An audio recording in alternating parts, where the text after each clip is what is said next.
Hello and welcome back to the channel. My name is Tom Marshall.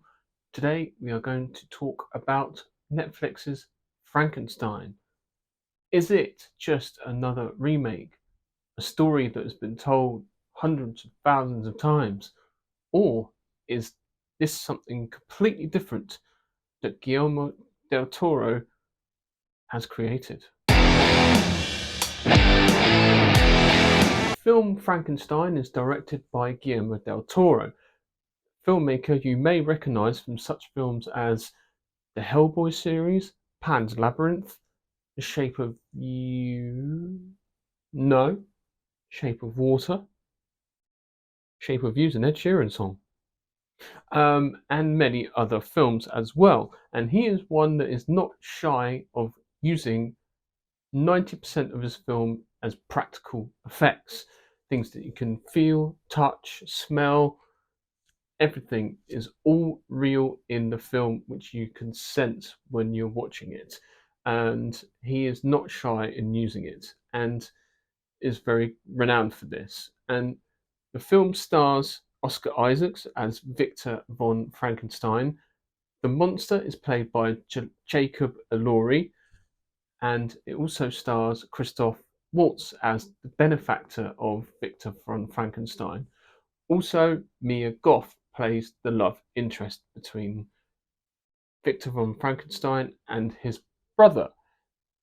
Great cast. Let's get into it. The story starts off in the Antarctic, where a bunch of sailors from Norway, Sweden, not entirely sure where, but basically racing to get to the North Pole in record time and find themselves in their voyage stuck in the ice and are trying to get themselves out by any means necessary. And the captain is on the lookout for any dangers that might happen, and so he discovers off into the distance a camp, grabs a whole bunch of soldiers and decides to investigate the camp. Now this camp is quite off into the distance, and so it takes a bit of time for them to get there, and upon their discovery, that is where they find Victor von Frankenstein. What they do is they take him back to the ship to try and find out who this guy is, what is his story, and so he basically tells him his life story up until that point.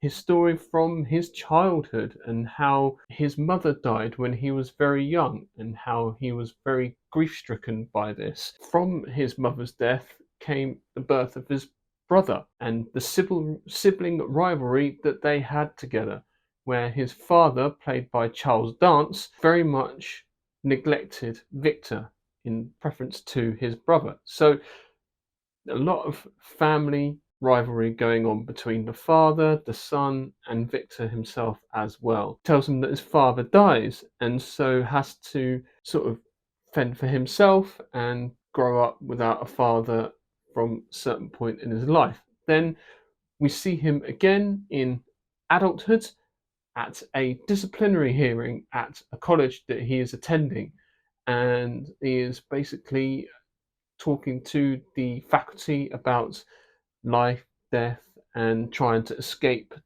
death, and what his experiments have been about during his time at school, and creates this demonstration. This is where we meet the benefactor of Victor von Frankenstein, Christoph Waltz character, who attends the disciplinary hearing. He seems to be enamored by Victor's science and his capabilities and his knowledge of this subject matter, which you later on find out why, but I won't spoil it here. But he is obsessed with Victor, and to the point where he meets him at his house after the disciplinary hearing, and essentially tells him that he has the means, the money, the wealth, and everything that comes with it to make Victor's dreams become a reality.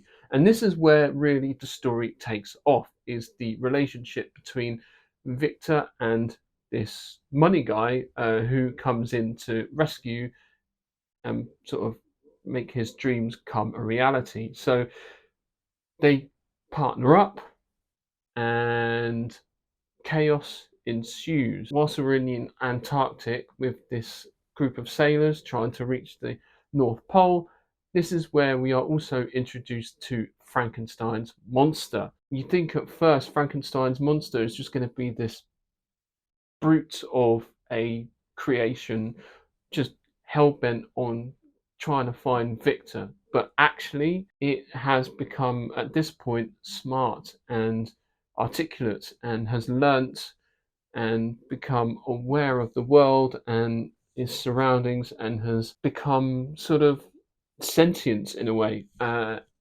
Lack of a better term, but basically he tells his point of view of the story. So the film sees two different perspectives, Victor's and the monsters, and we go through all of that whilst they're on this ship. Firstly, I think that this film was an interesting take on the story.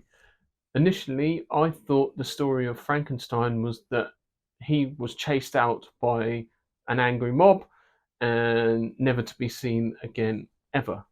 And so the fact that Guillermo del Toro has very much humanized the monster and made him more than that is really, really great. Moment in the film where the monster is out in the wild and discovers this farm, and that's essentially where he hides out, sort of trying not to be discovered. And there's this blind older man who is very acute.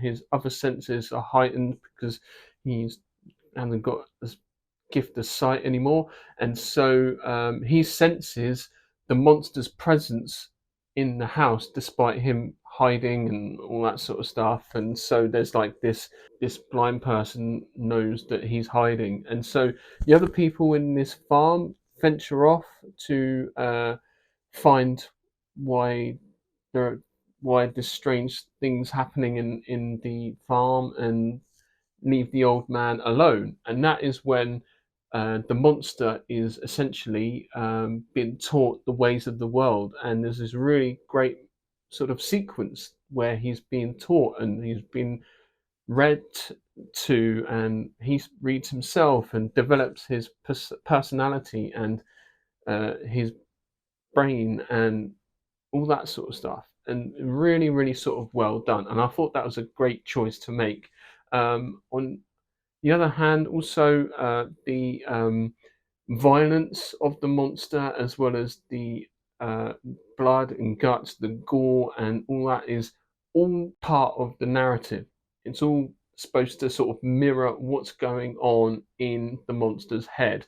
And, you know, it's not violence for violence sake. It's essentially telling a story through the violence, through the monster's aggression, and which I thought was really, really great. From what I understand, it took Jacob Elordi about 11 hours each time to put on the monster makeup and get him all fully sort of decked out.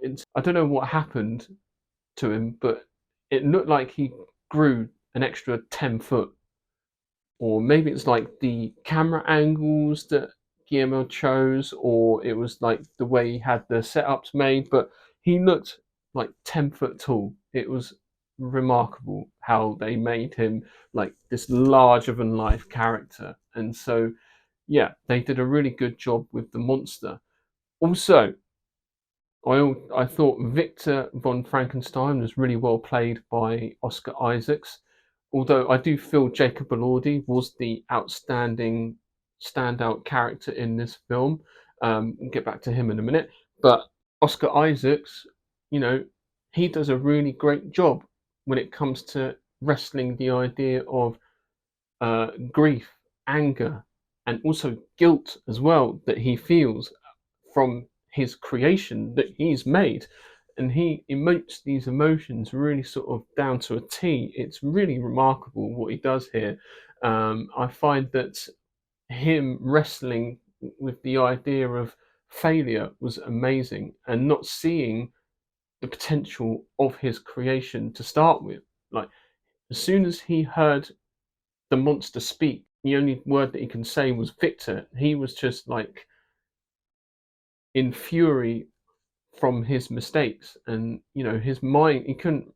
let anything else in. His mind was just enraged with failure, and so that was a really good sort of concept to get your head around. As like, ah, maybe this isn't the outcome that I was expecting, and so it's a great little sort of twist on it, and it also a great argument of morality and ethics when it comes to being a creator and the idea of bringing life to something that shouldn't be alive in the first place. That idea of like the responsibility of creating something, and it's very, very intriguing and very actually quite philosophical as well. So, yeah, really, really great ideas and themes and um, philosophical questions are being asked in this, which is great. It's not just a straight up monster movie. Going back to Jacob Elordi, like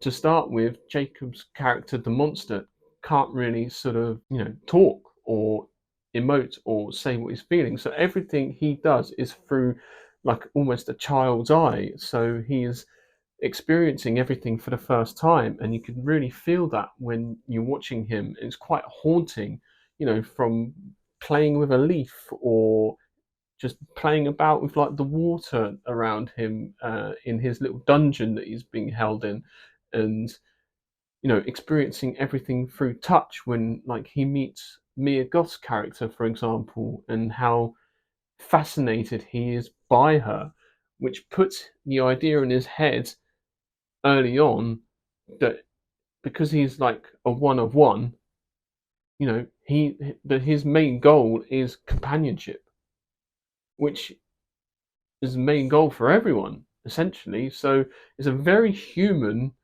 characteristic. Every human wants, you know, companionship, and it's very, very, very clever. And I think, yeah, this whole film deals with these very difficult subject matters, which is great. So it's not just another remake of a monster movie. It's very nuanced. It is very sort of detailed, and even like I said, even down to the practical effects that Guillermo del Toro uses. Like you can almost reach out and touch and be a part of the set. Everything feels very tactile, from everything the actors sort of like interact with, like from the monster's chains to Victor's lab, and all the sets look unbelievable. So much work, so detailed. Really, really great. I can't really fault it.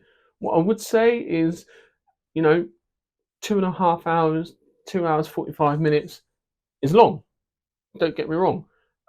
Also, I personally, I'm not really a fan of like the period drama sort of style type of film. Those types of English accents and so on, or whatever accents it is they're doing, to be generally quite pretentious. But as soon as Christoph Waltz comes on screen, and as soon as Charles Dance comes on screen as well, all the supporting actors do a tremendous job as well. I can't help but when Charles Dance is sort of lecturing a young Victor in medical school, and you just can't help but like sit up straight, eyes open, listen, and you're just so focused on every word Charles is saying. In and I wish he had more screen time. I really wanted to see more of him, as well as Christoph Waltz. Like the relationship between his character and Victor's character was amazing. Guillermo del Toro's casting was spot on. Um, but yeah, I mean, it was really, really good. When I watched the film, I must admit, I only had time on I had like an hour to watch a bit of it on Saturday, and then I had an hour and a half to watch the rest of it on the Sunday. Very busy weekend, so I had to watch it in two parts. Otherwise, I would have watched the whole thing all the way through. But I thoroughly enjoyed this adaptation. I thought it was really, really great. All across the board, from the directing, the writing, the producing, the costume design was fabulous. The set design, everything. This is, I think, becoming one of my favourite films of this year. And when it comes to making that list, it's going to be really quite difficult. So, yeah, I give this very much a 5 out of 5, and I implore you to go and catch this on Netflix if you've got time and give it a chance and watch it, and you won't regret it. It is a really, really good film. So yeah, thank you very much for watching this video, and I shall see you in the next review, which will be The Running Man. So watch out for that, and I shall see you next time. Peace.